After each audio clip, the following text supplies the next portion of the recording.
আসসালামু আলাইকুম and good morning. কেমন আছেন সবাই? আশা করি ভালো আছেন। 15 দিনে যে আমি স্টাডি চ্যালেঞ্জ নিয়েছি তার আজকে নবম দিন।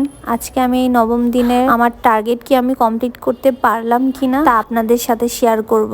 আমি ভিডিও বানাই দুইটা কারণে। একটা কারণ হচ্ছে কি আমার নিজের জন্য, আর একটা কারণ হচ্ছে যে যারা আমার মতো হাউস ওয়াইফ আছেন, যারা সারাদিন অক্লান্ত পরিশ্রম করার পরে তাদের পড়তে ইচ্ছা করে না, মনে করে যে এত এনার্জি লস হয়ে গেছে, আজকে একটু রেস্ট করি, কাল পড়বো, আজ পড়বো। আসলে আমাদের বিবাহিত জীবনটা এরকম, আপনি যতই চেষ্টা করুন না কেন যে আজকের পড়বেন কালকে পড়বেন, আপনি পড়তে পারবেন না। প্রতিদিন কিছু না কিছু আপনার কাছ থেকেই যাবে। তাই আমি মনে করি যেহেতু পড়াশোনাটা করতেই হবে বা করা উচিত আমাদের, সেই ক্ষেত্রে কেন না আমরা শুধু শুধু কেন সময় নষ্ট করব। কষ্ট হলে একটু কষ্ট করি, একটা গভর্নমেন্ট জব বা একটা ভালো পজিশনে যাওয়ার জন্য কিছু একটা করি, তারপরে না হয় হাল ছেড়ে দিব। আমারও মাঝে মধ্যে এমন ডিমোটিভেট হয়, কিন্তু তারপরেও আমি চেষ্টা করি নিজেকে কন্ট্রোল করার, নিজেকে মোটিভেট করার। তাই আপনাদেরও উচিত আপনারাও এই ট্রিকটা ফলো করতে পারেন। নিজেকে যখন মোটিভেট মনে হবে নিজেকে একটু মোটিভেট করতে পারেন। আর আমরা যারা অবিবাহিত আছি তারা আমরা কারণে অকারণে অনেক কিছুর জন্য পড়াশোনা থেকে একটু দূরে চলে যাই। আমাদেরকে মনে হয় জোর করে আমাদেরকে পড়ানো হচ্ছে।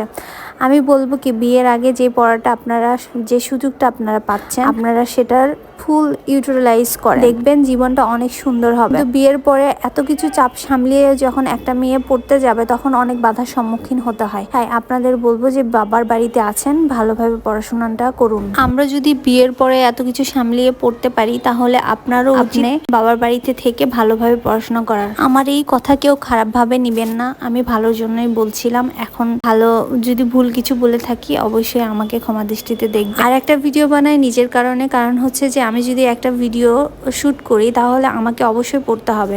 আমি ডে বাই ডে শ্যুট করলে আমার ডে বাই ডে পড়া হচ্ছে, আদারওয়াইজ আমার পড়া হয়ে ওঠে না। আমি আলসামি করি, তারপরে মনে হয় যে আজ না কাল না পড়বো। কিন্তু আমি যখন শ্যুট করি তখন আমার একটা রেগুলারিটি মেনটেন হয়, যার কারণে আমি ভিডিওটা ক্যাপচার করি। এইগুলো আমি একটা ইউটিউব চ্যানেল থেকে ইন্সপায়ার হয়ে শিখেছি, যার কারণে আমার এই ভিডিও শ্যুট করা।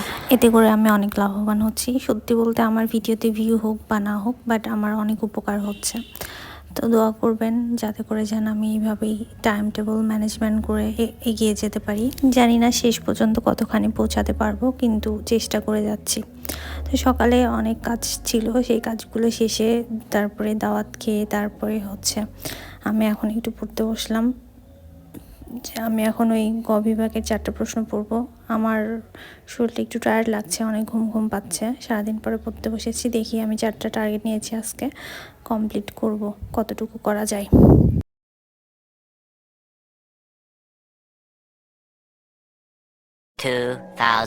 তো এখন 9:30 বাজতেছে।